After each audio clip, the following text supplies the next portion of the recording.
Zelensky, by the way, I see he's trying to back out of the rare earth deal. And if he does that, he's got some problems, big problems. We made a deal on rare earth, and now he's saying, well, you know, I want to renegotiate the deal. He wants to be a member of NATO. Well, he was never going to be a member of NATO. He understands that. So if he's looking to renegotiate the deal, he's got big problems. I think I'm popular because we've done a great job. I think we've had the best almost 100 days of any president. And most people are saying that. And it's an honor. We're bringing back our country. We're respected as a country again. And we're strongly respected. And people are amazed. I was with some very important people today, and they said that they've never seen a turnaround of a country as fast as this. Even look at our border. We have nobody coming in. And you can come into our country, but you have to come in legally. But we have nobody coming in to our country. It's almost shut down. They've never seen anything like this. We put secondary tariffs on, as you know, in Venezuela. And it's had a very strong impact on Venezuela. You know that every ship just got out and they left. A lot of them left. They dropped the hoses right into the ocean and they left.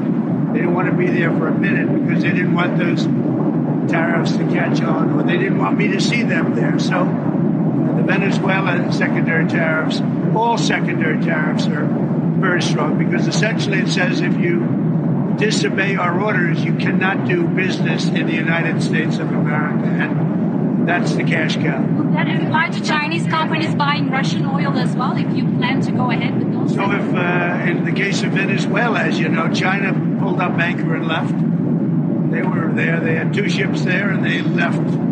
They left empty. They didn't want to take a chance. No, we're not playing games. The secondary tariffs on Iran, and we'll probably give it a couple of weeks, and if we don't see any progress, we're going to put them on. We're not putting them on right now, but if you remember, I did that 6 years ago, and it worked very well, to put it mildly. And if the election weren't rigged, you would have a situation where there would be no problem with Iran today. But it was. Biden didn't know what he was doing, obviously. And we have a very rough situation in the Middle East because of that. You ended up with October 7th, and you would have never had October 7th, and you would have never had Russia going into Ukraine likewise. We're going to make a decision on secondary tariffs on Iran based on whether or not they're going to make a deal. If they're going to make a deal, then we're never going to put secondary tariffs on. We're going to hope they have a great, long, and successful life as a country. But we'll see what happens. It's very interesting. I can't imagine them doing anything else but making a deal. I would prefer a deal to the other alternative, which I think everybody in this plane knows what that is. And that's not going to be pretty, and I do not prefer that.